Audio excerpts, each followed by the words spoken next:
and a very warm welcome to Bharata First. You're watching Big Picture with Rausan Pereira. And since you're here, I would like to thank you for your continued support. For those of you who haven't already subscribed, please like the video, subscribe, hit the bell icon, and then all notifications. Do follow our social media handles for all the latest updates, and you can also subscribe to our newsletter to get some incisive content. The Bharata First team runs a daily Big Picture quiz. Please do participate by going through the description in Big Picture videos. Here are the UPI IDs for those of you who would like to come forward and contribute. A small step that you take is a giant leap for us to keep bringing you this content. So do continue to show your love and support. All the information along with the other recommendations are in the description of this video. So please go through it. And now on to the discussion.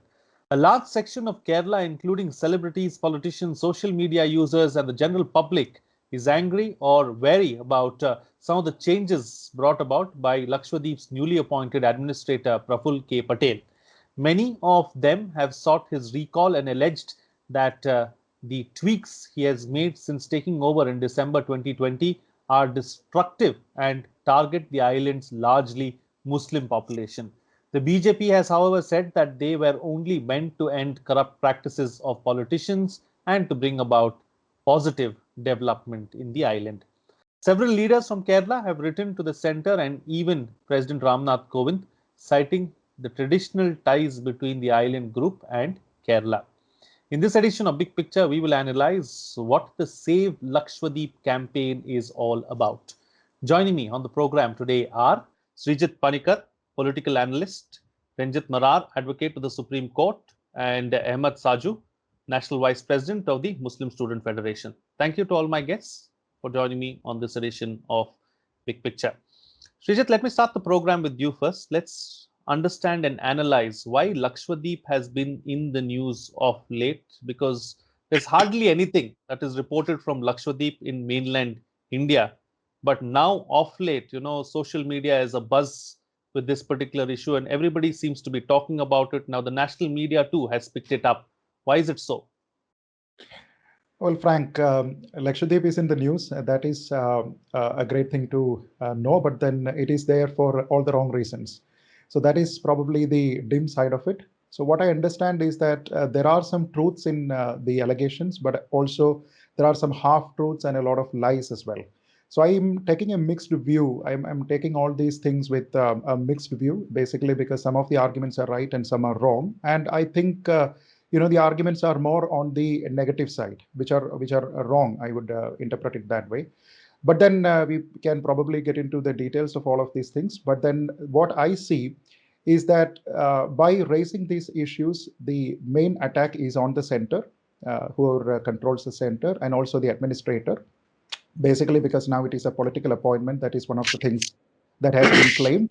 And it is being mixed up with a lot of other facts and developments that are happening in Lakshwadeep in terms of development, in terms of overall development of the island, and also in terms of the COVID protocols. So what I see is that although there are a lot of arguments that are coming up, I see that there are some 3-4 major things, and one of them is in terms of the fight against the pandemic that all of us are doing here back in the mainland as well. So what I believe is that one big change is that the administrator has done something which has adversely affected the COVID protocols that were being followed in the island, and therefore it has resulted in the spread of the disease. Now, there was a court case that happened here in the Kerala High Court a few months ago regarding this, when the COVID protocols were changed in the island. And the final ruling of the court was that the COVID protocols were decided and amended from time to time by a dedicated group, which is called the Disaster Management Authority. And the administrator had no say in that. And therefore, the original prayer was to summon the administrator and take actions against him. But the court actually decided against it, and the court said that it was a DMA which was taking amending all the COVID protocols from time to time, and that they did not see any problem with it. But even now, for political reasons, the Congress, the Muslim League, the left parties, they are all raising these allegations towards the BJP and saying that it is the administrator who toyed with all these protocols, which is wrong in the first place. And one other thing which I have seen is the argument against the cow slaughter. Now, I'm always against beef ban. I'm for that matter, against the liquor ban as well, but I don't consume either. So what I basically want to say is that there has to be freedom and liberty for people to choose what they drink, what they eat.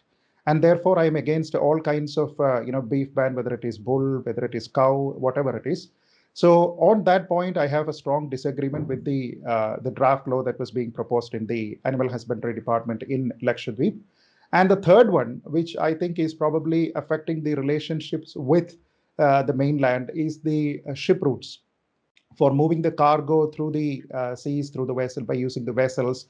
There is this allegation that it has been rerouted from Baipur in Kozhikode to a new port in Mangalapuram or in Mangalore. Now, what I have heard is that I have relied on the original sources, and the original sources by that I mean the MP from Lakshadweep, who actually belongs to the NCP. He has categorically denied that there is any political move behind that. What he has given as a statement before TV channels is that there is also an old port in Mangalore, which is already being used, which is much more advanced than the Baipur port, and it was the long-standing, long-pending demand from the travel committees that are formed in Lakshadweep, in the island, with the participation from the current and former MPs and also from the local people, that they needed a more advanced port in terms of the facilities that it can cater to. And Baipur fails short in that, and they had considered another port at Adikal, but then that did not materialize. And finally, they said they wanted a more developed port, and that is what the new Mangalore port caters to. So they are Right. saying that it is not that something has been lifted and moved to a place which was being administered by BJP, but it was that it was a long pending demand. So on some things, especially like the beef ban and everything, I am with the demand that it has to be scrapped. But at the same time, on the larger perspective, on the other points in terms of development, in terms of the laws that are being passed or the draft laws, I'm with the administration on that. So I have a mixed view on this. Yeah. Okay, points taken. Renjith, Marar, I'm just going to come to you in a bit to get a legal perspective. But before that, let me go across to Ahamed, Saju as well to get a perspective in from there. Ahamed, let's talk about the people of Lakshwadeep and what is the biggest apprehension amongst the locals. Is it that they do not want development, or they are against the laws itself and they are worried that the status quo changes? That is one. Political parties now, do you believe, are politicizing the entire issue? Yes, sir. Thank you for joining this debate. First of all, I want to know that all these arbitrary legislations and these new laws introduced by this new administrator, which is, first of all, what my view is that it is all against the tradition and the cultural diversity of the people of Lakshadweep. What I know is that earlier Sreejith Panickar also mentioned that there will be some likes and dislikes. But what do you mean about a development? Development means that you should take the consideration of the people also. If a development which is does not want by the people, then how can we call it as a development? If a new law is introduced, if the people were not satisfied with that, or people were not allow means cop up with that, then how can we say that it is a new development or a new idea? This is happened here in Lakshadweep. There may be more dislikes and more likes will be there, but thing is that you should understand the geographical location of Lakshadweep, and you should know about what they have been following the heritage of the Lakshadweep. Since independence, the first time they are introduced this administrator from the political background. What is the reason behind this? What is the motive behind that? Earlier administrator, Mr. Till Dinesh Sharma, what is his name is Mr. Dinesh Sharma was there. He was a good administrator. The people were cooperated with him. He introduced all these things, but in consideration with the people. But now this man, this new administration, Mr. Praful Patel, who is a close aide of this ruling party, and Mr. Narendra Modi and this Amit Shah, he is taking the consideration of the views of the central and not the consideration of the people of the Lakshadweep. You know that the Lakshadweep's the crime rate is zero. As per the National Crime Bureau, the crime rate is zero. The people's livelihood is there. Everything is going to be changed under this new regime. What is the reason behind this? Why they changed the administrator from a civil servant to a political appointment? What is the reason behind that? Was the first questions. Second one is that if they are going to make any changes in Lakshadweep, anywhere in India or any place, that people's consideration should be maintained. There is a member of parliament is there and everyone is there, but this Jilla Parishad, Jilla District Panchayat is there. All these rights of district panchayat has been curtailed. People lost their jobs. They are given their jobs were left out, and also 38 Anganwadis closed, and they all livelihood. Their major area of livelihood is this dairy farm. It is going to be cancelled. And what development they are mean? It has happened in Kashmir, but they are used lieutenant governor for ruling in Kashmir, but they are using administrator is. My final word is that what is the reason behind this? If you want a development, you should take the consideration of the people also. They will not dislike, or they will not be arbitrary against this. But if you're not taking the consideration of their views, it will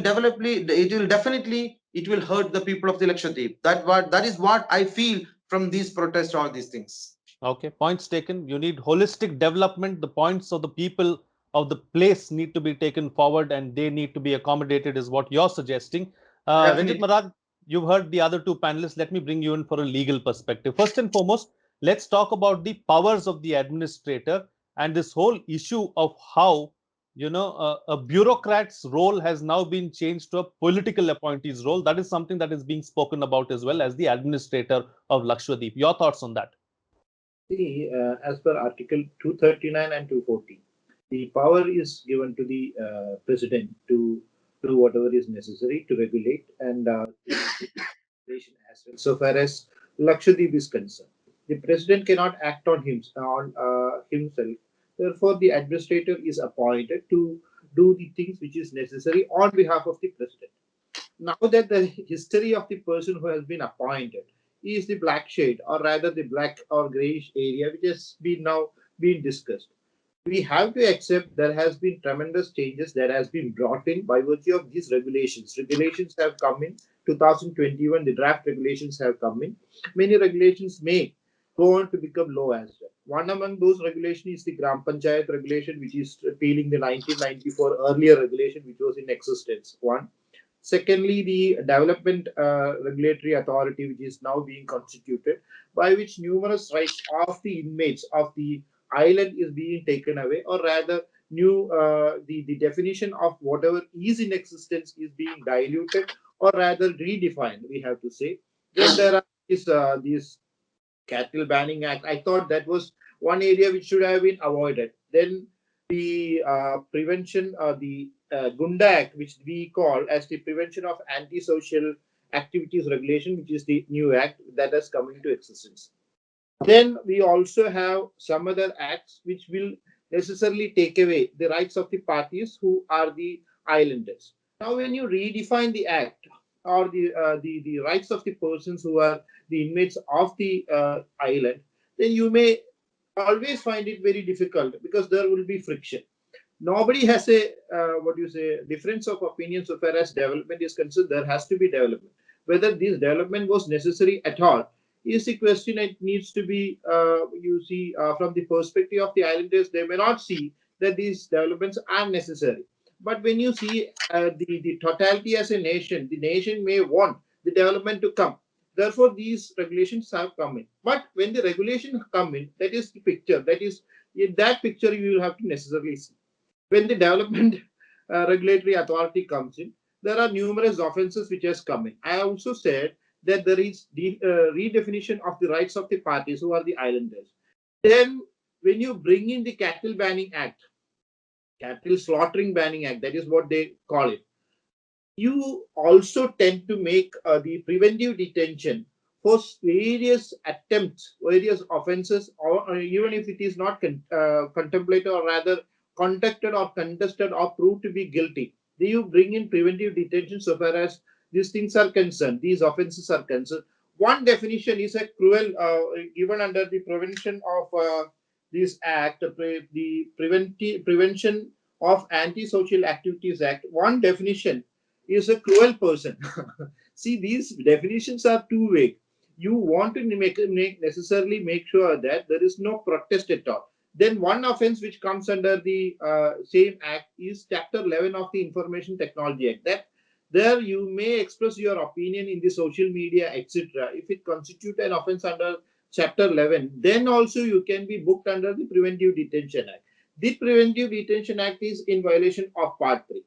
The act also says that if you protest as against the development authority, etc., then also you can be booked as if you are a nuisance to the public order, which necessarily will have to be decided by the administrator.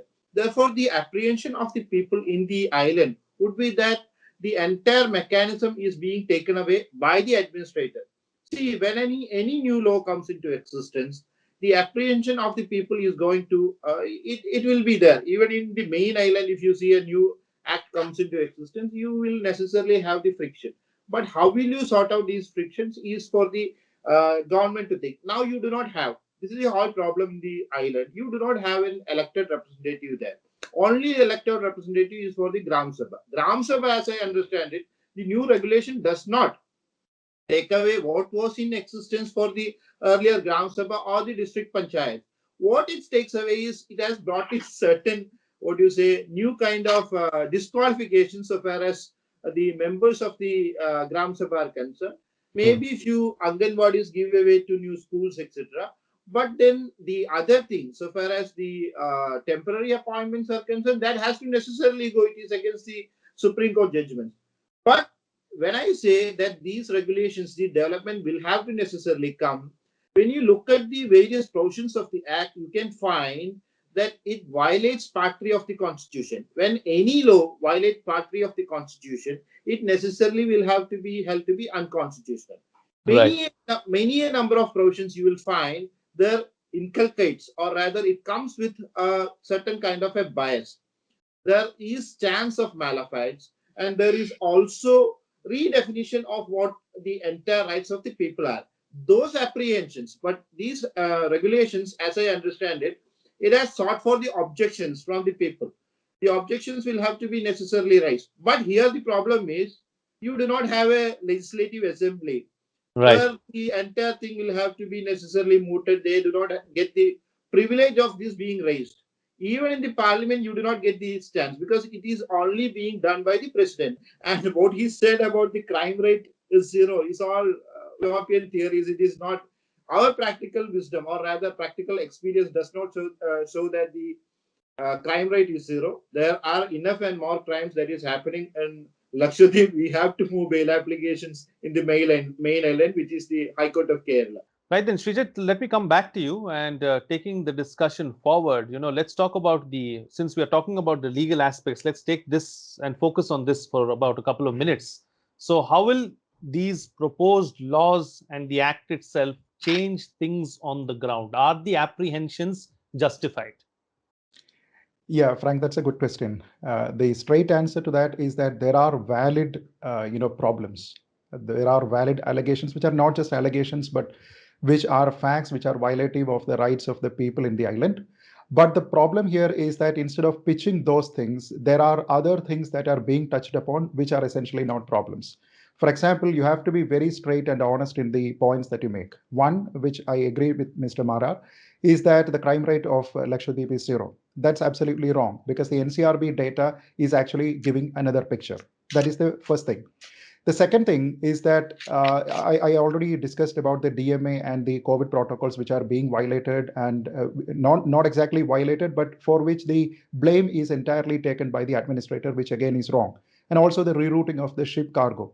So these are the points which are being raised in the social media platforms and also through celebrities. And these are points which do not we do not require a detailed discussions, because by discussing all those points, the merit of the key issues are being lost. One point. The second point here is that no new law has been formulated entirely for Lakshadweep, which is not applicable in the mainland. You take, for example, the Gunda Act. This is very well used in the mainland as well. One. Second point is that there is this thing about the cultural sensitivity being affected by the introduction of liquor. Now, out of respect for Mahatma Gandhi, we have Gujarat, which has banned liquor altogether, but then they are actually providing it with a certificate for people who mostly are in the tourism area. The big hotels are being given the license to sell it. So that is being served there as well. And therefore, you cannot raise a point of cultural sensitivity being affected for the majority of population belonging to the Muslims. And this is haram for them. Now, I wouldn't buy that argument anyway, because I said for liquor and also for beef, I have the same point of view. Now, the problem here is that, a few weeks ago, the Madras High Court had passed a judgment where it said that you cannot make laws which will satisfy only the majority in a place. The majority community happens to be the Muslim community, and you cannot make laws entirely suited for them, because our culture is pluralistic. We live in a pluralistic society, and where everybody, including the minority, should have their interests guarded and protected. Now, the third thing is the more controversial thing, the two children policy for contesting the local elections. Now, the problem here is that this is very well in practice in a lot of states here, even in the Congress ruled Rajasthan, and Congress has a stake in Maharashtra. These states have it. There are states like Gujarat and Odisha that have it. Now, the problem here is when you are saying that people who have more than two children are banned from contesting the local elections, you are again presenting a wrong picture. See, as the date on which this new law is taking effect, if you have more than two children on that day, you are not disqualified. So this caveat is very well detailed in the draft law. And these people who are raising this as a major allegation is totally unmindful of this particular caveat. So whoever is having more than two children on the date of effectiveness of this particular law can still contest. They are not disqualified.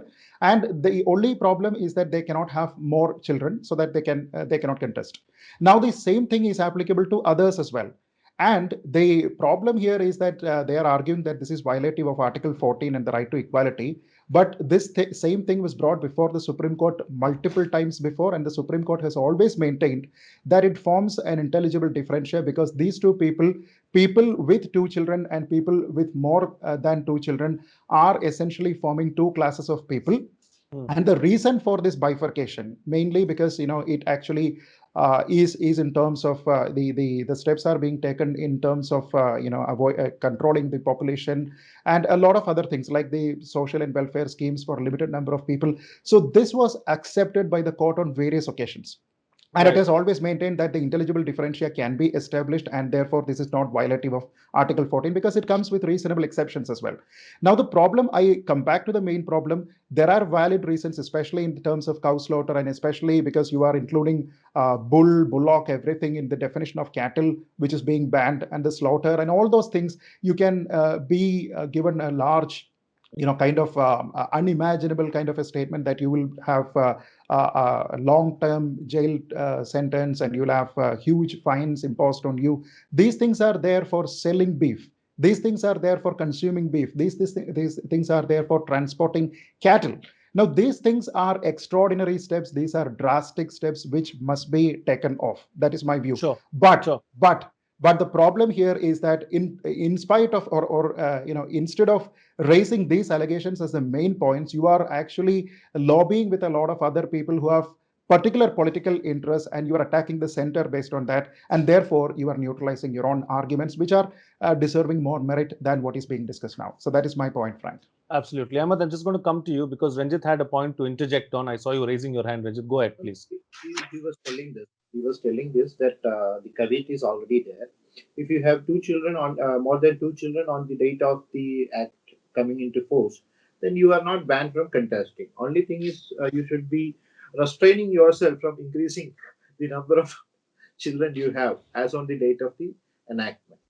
I fully agree with Sreejith, but the cattle banning act that need to go, because you should not be indulging the way in which, and the way in which it has come also, there is no what do you say, reason why it should come insofar as Lakshwadeep is concerned. One. Secondly, the other act, which is the more drastic one, is the development regulatory. In the name of development, the rights of the people who are in existence, who are the islanders, are sought to be taken away.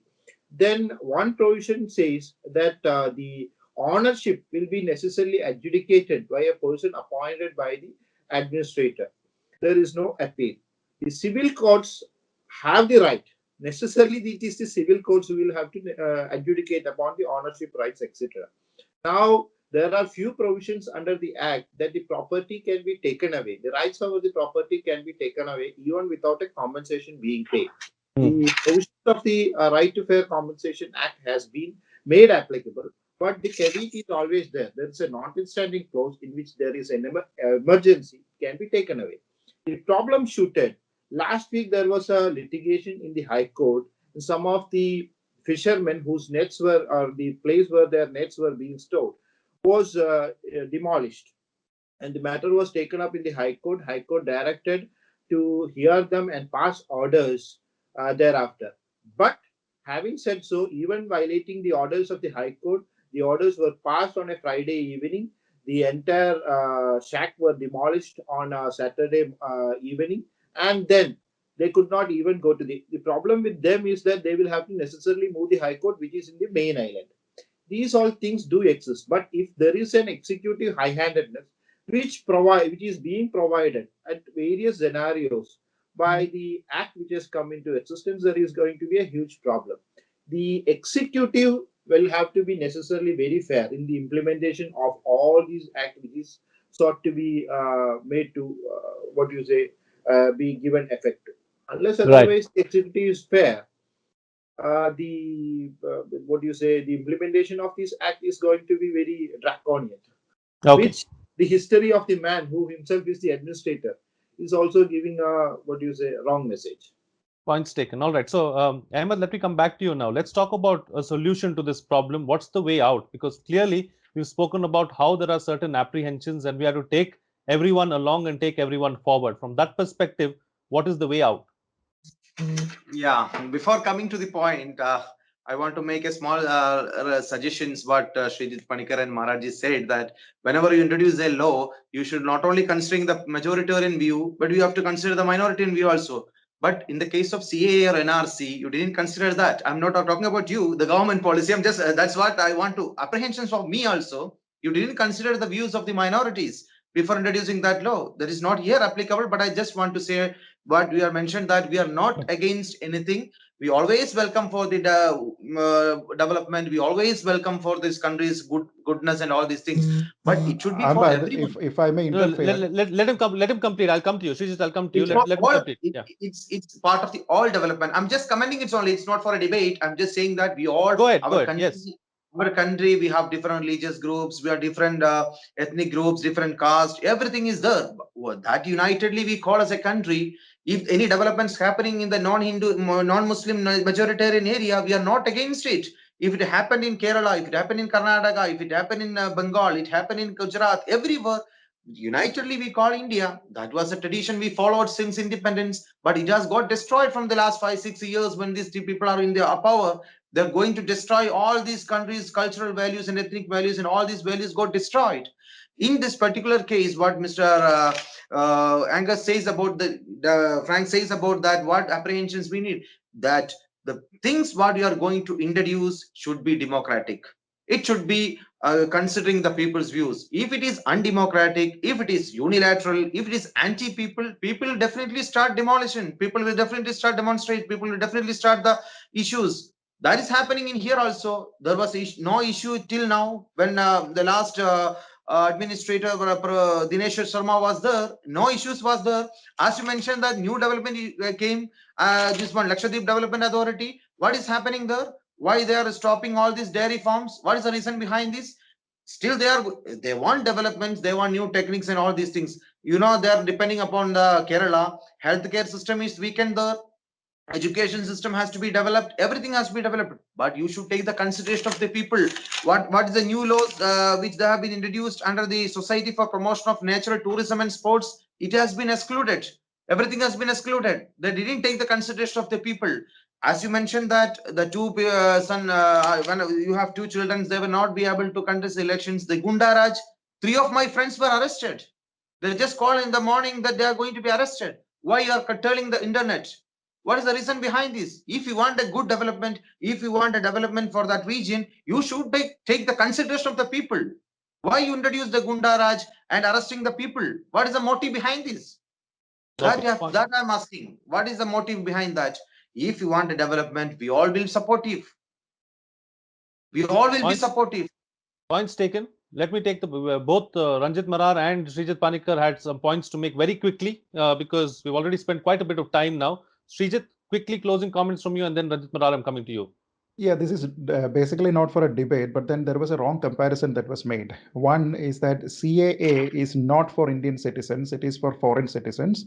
That is point number one. Whereas the new laws that are formulated or the draft laws are actually for the people in the island. So that is a fundamental difference. And the second difference is that CAA is actually formulated for the minorities in those respective regions, whereas this is actually encompassing the interests of all the people in the island. So there is, you are actually comparing apples with oranges. So that was the only point I had. Okay, and Renjith, Marar, close the show for us with your quick concluding remark.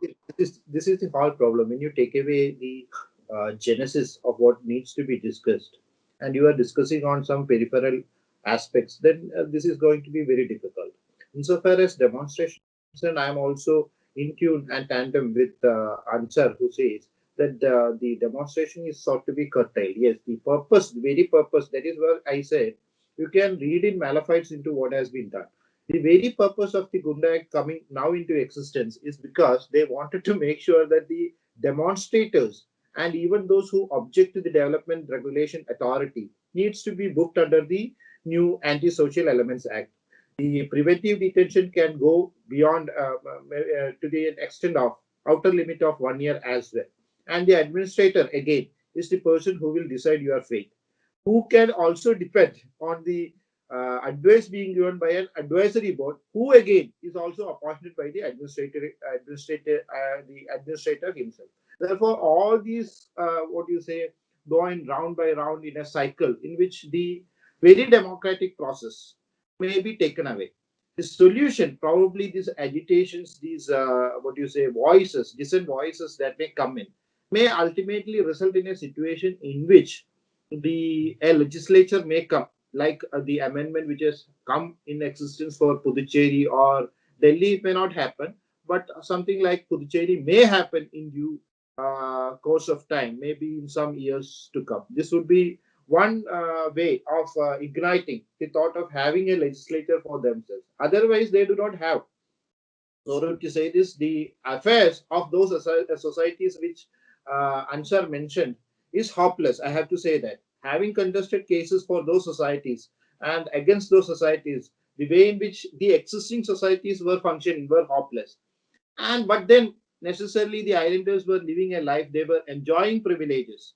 They are entitled to when they come to the main island. They have reservation in all walks of life. Therefore, they were Right. enjoying without very seriousness. But today, these process may ignite a thought in which they may ultimately end up having a legislature, just like what is happening with Puducherry. Okay, points taken. Gentlemen, we'll have to leave to that. Thank you so much for joining me on the program and putting things into perspective for us. What's coming out of this discussion is that there are legitimate issues and certain apprehensions of the locals are justified. But rather than focusing on important matters, trivial issues are being taken up and politicized. It seems more of a political agenda than wanting to actually help the islanders out. The center also needs to address the issues of the locals so that the island sees holistic development. The problem right now is the lack of an elected people's representative. Going forward, to meet the aspirations of the people of the island, we may need a legislature and probably follow the Puducherry model. Once again, thank you for your continued support. For those of you who haven't already subscribed, please like the video, subscribe, hit the bell icon, and then all notifications. Do follow our social media handles for all the latest updates, and you can also subscribe to our newsletter to get some incisive content. The Bharata First team runs a daily Big Picture quiz. Please do participate by going through the description in Big Picture videos. Here are the UPI IDs for those of you who would like to come forward and contribute. A small contribution you make will be a giant leap for us to keep bringing you this content. So do continue to show your love and support. All the information along with other recommendations are in the description of this video. So please go through it. That's it from me. See you again next time.